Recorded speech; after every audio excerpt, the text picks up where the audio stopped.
vous allez toutes et tous très bien. Bienvenue sur ma chaîne. Je vous retrouve aujourd'hui pour un petit unboxing Temu. Alors, je suis pas sûre qu'on puisse appeler ça un haul parce qu'il n'y a vraiment pas grand-chose. Donc, on va découvrir ça ensemble. Installez-vous confortablement avec votre boisson préférée et c'est parti.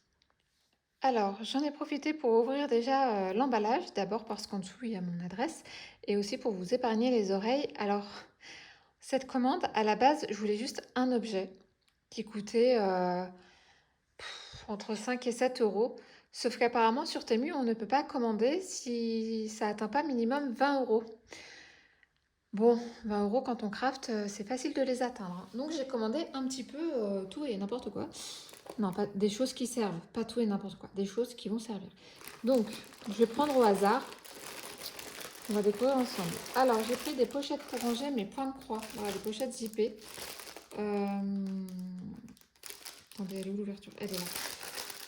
Je vois Céline qui utilise ça souvent de la chaîne Céline Diamante et c'est déjà pas mal. J'en ai pas trouvé dans mon action. Il y en a, mais des formats A4 ou A5, mais j'ai pas besoin de si grands moi. A4 ou A3 par exemple. J'ai pas besoin de si grand. Donc voilà, c'est des pochettes plastifiées, zippées, où je peux mettre mes patrons.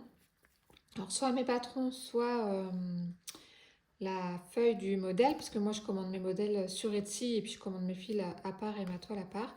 Et je me dis que ça, pour mettre mes échevettes, ma toile et le modèle, et ben c'est très bien. Donc voilà, c'est un petit lot de 5. J'avoue que j'ai pas les prix. Donc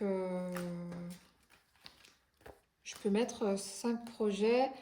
Là, bon, j'en ai deux qui sont déjà en pochette à clips. Là, vous savez, vous les voyez, hein, ces pochettes-là sur les Pit Stop Hebdo. J'en ai un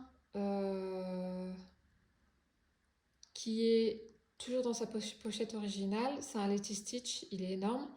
Je suis pas sûre que ça rentre là-dedans. J'en ai un autre. Enfin bref, ça va être occupé. Là, je les ai pas en tête, mais ça va être occupé. J'essaie de vous trouver le prix et de vous le mettre maintenant à l'écran. Ça a l'air d'être de la bonne qualité, hein. Vous voyez, les fermetures, elles ne bloquent pas, normalement. Voilà, vous savez, c'est toujours le truc qu'on a peur sur ces sites, que ça soit pas solide. Mais non, non, c'est plastifié. Même à la limite, vous pouvez utiliser ce genre de truc. Par exemple, là, en plein été, si vous allez à la plage, pour éviter qu'il y ait du sable qui se mette dans les pages de votre livre ou dans votre téléphone ou quoi, ben, ces petites pochettes sont très utiles aussi, hein. C'est même pas impossible que je m'en serve également pour cet usage. Parce que nous, on est à 30 minutes de la mer, donc on peut y aller quand on veut. Voilà. Donc, ces petites pochettes. Alors, voilà. Ça, c'est un petit truc pour le crochet. On va dire le crochet, mais c'est une trousse, ton truc. Pardon pour les oreilles. Alors oui, mais c'est une petite trousse comme ça qui se déplie. Toc. On prend la pelote, la petite pelote, moi qui traîne partout. On la cale à l'intérieur. Est-ce que j'ai une pelote quelque part? Attendez, j'arrive.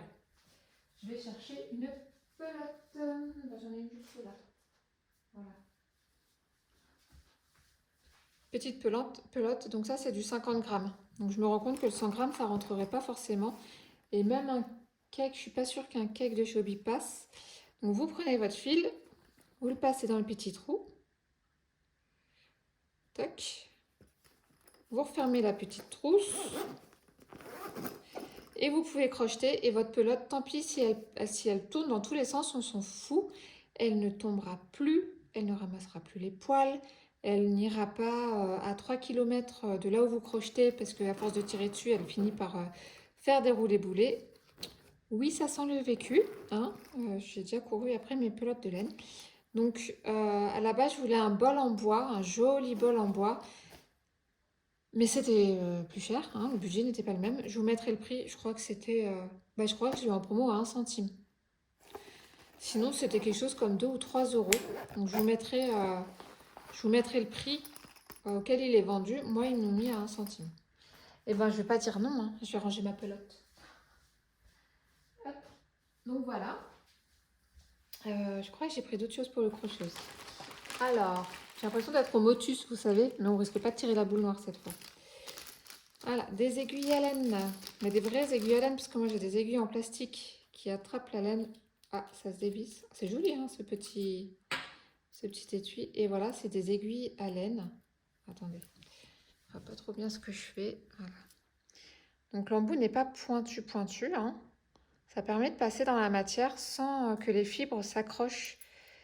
Parce que c'est la problématique avec les aiguilles en plastique, c'est que euh, comme il y a des petits bouts de plastique qui dépassent, les fibres de la laine s'accrochent et du coup ça fait des accros au travail. Que là il y a plusieurs tailles, il y en a des plus longues et des plus courtes. Donc, enfin je crois, hein, attendez. Oui, c'est ça. On voit que celles-ci sont plus courtes que celles-là. Et dans un joli petit étui en bois. Mais quali, hein, franchement, il fait son poids, hein. Puis ça s'entend que c'est vraiment du métal, quoi. Ah, attendez. Voilà, c'est vraiment du métal. Donc ça, par contre, c'est beaucoup mieux que les aiguilles. Si vous crochetez ou si vous devez coudre de la laine, je vous conseille plutôt les aiguilles comme ça en métal. Donc pareil, je vous mettrai les liens au pire en barre d'infos des produits que j'ai pris. Et là, je vous afficherai le prix à l'écran parce que je l'ai pas en tête. Comme je filme avec mon téléphone, je ne peux pas fouiller. Voilà, un petit étui très quali pour des aiguilles, somme toute, très quali. Hop, donc c'est bon pour ça. Qu'est-ce que j'ai pris d'autre? Non, mais à la base, je voulais juste un truc, hein. Alors, j'ai pris deux choses. Alors, ça, ce sont des pressions toujours pour le crochet. Moi, j'ai les pressions qu'il faut coudre. Attendez, c'est pas zippé. Bon, c'est pas grave. J'ai pris les pressions aimantées qu'il faut coudre. Je suis nulle en couture. Les coutures ne tiennent pas forcément. Et Céline m'a parlé des petites pressions, mais avec des pattes. Donc on voit... Est-ce que je vais réussir à vous montrer? Ça va m'embêter d'ouvrir, mais je crois que je ne vais pas avoir le choix. Ça ne se referme pas. Donc là, on en voit une, par exemple, là. Attendez, je vais essayer de l'isoler. Mais alors, comme c'est aimanté, voilà. Qu'est-ce que vous allez voir? Donc en fait, vous avez le dessus de la pression et le dedans. Et en fait, vous venez glisser ces pattes-là dans votre ouvrage et vous avez des petites plaquettes comme ça. Là. Attendez, je vais ouvrir parce que ça va pas être clair. Attendez. Hop. Cutter à la rescousse. Je l'ai toujours sous la main. Et malgré que ça fasse 5 ans, 4 ans que je l'ai, il est toujours très efficace. Alors, donc, ça se présente comment? On va y arriver, je vais y arriver à vous montrer. Alors ça, c'est... Ok. Donc ça se présente en 3 parties. 4 parties. Bon, 3, mais 2... Il y a 2 parties identiques. Alors, ça se présente. Nous avons une partie mâle avec des petites bitoniaux. On a la partie femelle avec des petits bitoniaux aussi. Voilà. Quand l'ouvrage est fini, par exemple, un sac, on veut mettre un bouton pression. On va venir mettre ces petits bitoniaux dans une des parties qui doivent se rabattre pour se fermer, dans la matière. Et on va venir mettre un petit disque comme ça. Donc on va venir le mettre... Donc là, on imagine qu'il y a le tissu, hein. Hop, j'ai planté dans le tissu. Je viens mettre le disque là. Attendez, je vois pas ce que je fais. Hop, vous voyez pas trop non plus ce que je fais non plus. On vient mettre le disque là, si ça se met bien. Est-ce que ça se met bien?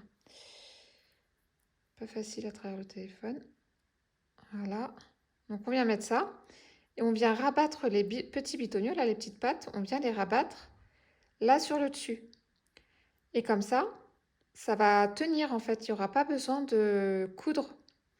Et vous faites la même chose avec la partie mâle. Donc la partie mâle, vous le mettez dans le tissu, comme ça. Vous prenez les petits bitoniaux que vous venez mettre là, comme ça. Vous voyez? Et pareil, vous venez rabattre les petites pattes sur le petit disque pour que ça tienne. Et ensuite, vous pouvez fermer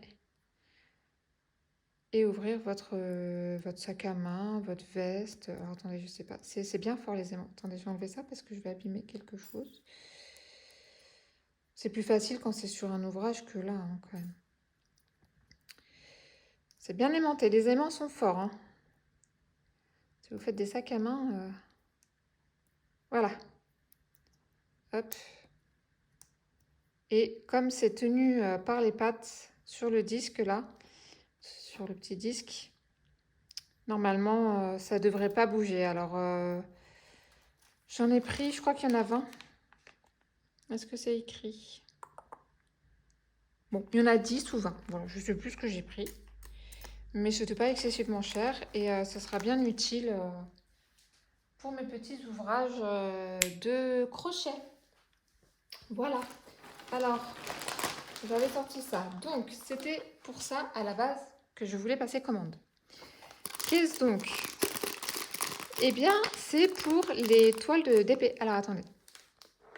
J'ouvre, je vous mets en pause et je vous reprends. Voilà, parce que mes pauvres les oreilles, au secours.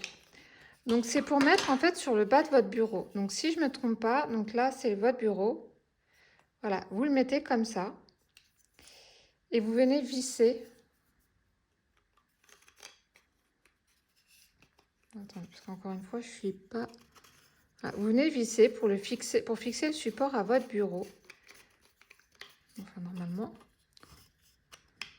Qui utilise ce truc? Oui, voilà. Je sais pas hein, si c'est du plastique, de l'impression 3D, j'en sais rien du tout. Voilà. Donc, vous avez cette partie-là. Vous faites la même chose avec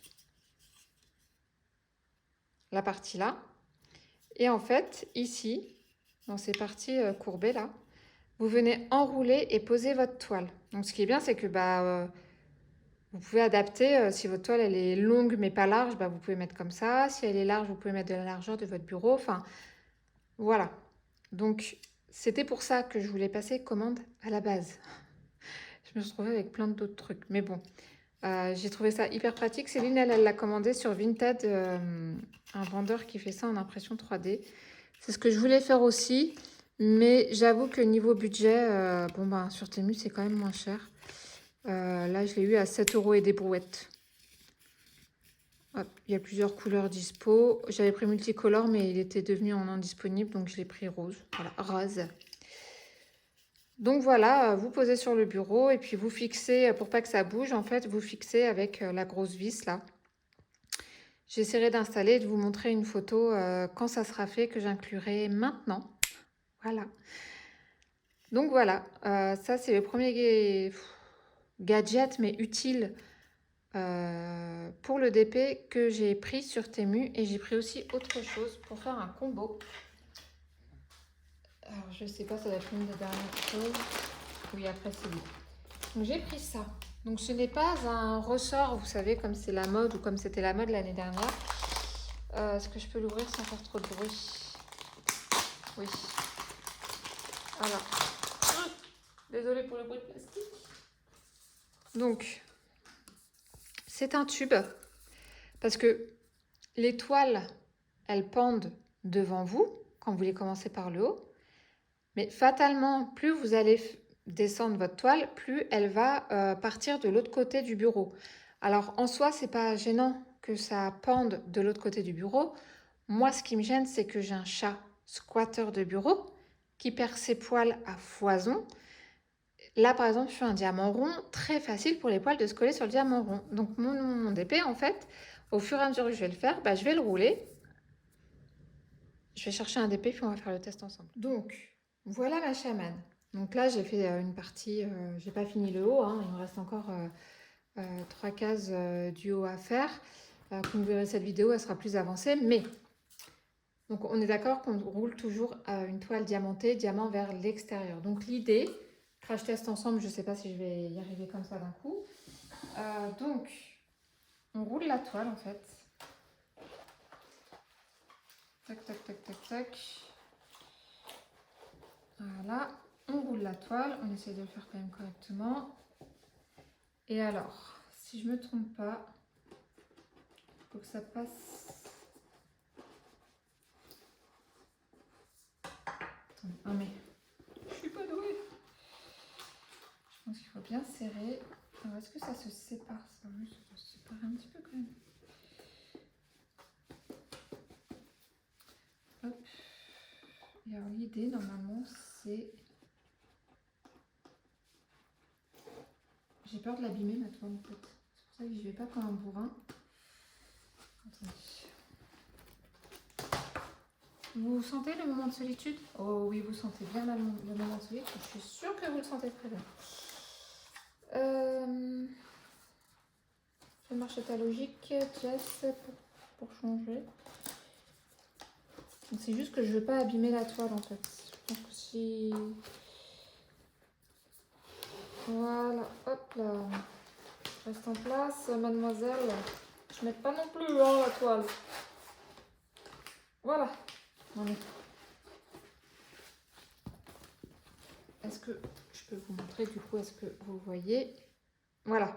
Et d'après ce que je vois, selon mes tests, en fait, on n'a même pas oublié de l'enlever au fur et à mesure. On a juste à rouler et puis à avancer le truc petit à petit. Et puis bah, ça bouge plus, hein, ça se déroule pas. Si je le tiens comme ça, vous voyez, je sais pas si vous voyez bien. Hop. Je vais vous mettre comme ça plutôt. Voilà. Donc, vous voyez, ça se déroule pas. Hein. Là, je le tiens de ce côté-là, et ça ne se déroule pas. Donc, j'ai trouvé ça pratique pour vraiment les grandes toiles. Et j'en ai un. Bon sang que j'en ai. Là, j'ai du 98 par 70. Donc, ça, plus ça, clairement, ça sera pas trop, je pense. Et puis, ça pendouillera plus de l'autre côté de mon bureau où il y a le chat, où il y a... le canapé avec plaid, coussin et compagnie. Donc voilà, je vous mettrai le prix, le lien aussi, le prix là à l'écran. Parce que pareil, je sais plus, c'était 4 € et quelques, ça je crois. Ça, 4 € et quelques. Donc c'est simple, ma commande, je devais atteindre 20 € pour pouvoir la passer. J'en ai eu pour 20 € et 2 centimes ou quelque chose comme ça. Mais en tout cas, j'en ai pas eu pour 21 €, ça c'est sûr. Parce que ça m'enquiquinait bien. Moi, je voulais juste ça à la base. Hein. Ça et puis ça éventuellement, mais j'atteignais pas les 20 €. Mais vous avez vu, j'ai pris que des choses utiles à mon sens. Donc voilà pour ce petit unboxing en bazar. Hein. C'est pas un haul, mais pas loin. Donc dites-moi ce que vous pensez de ce système-là. Est-ce que d'après vous, ça vous servirait? Ou est-ce que vous préférez ça? Ou est-ce que vous pensez que le combo des deux, c'est vraiment l'idéal? Moi, je pense que le combo des deux, c'est vraiment l'idéal en fonction de la toile, la taille en tout cas de la toile sur laquelle on travaille. Euh, donc voilà, dites-moi ce que vous pensez de ces achats. Est-ce que vous, ça vous a inspiré? Est-ce que ça à un moment dans la vidéo, vous vous êtes dit, tiens, ouais, j'aurais bien besoin de ça moi aussi. C'est top de le découvrir. Voilà. En tout cas, si cette vidéo vous a plu, n'hésitez pas à mettre un petit pouce en l'air, à vous abonner si ce n'est pas déjà fait. Moi, je vous souhaite de passer une bonne journée ou une bonne soirée selon le moment auquel vous regardez cette vidéo. Et je vous dis à très bientôt. Bye!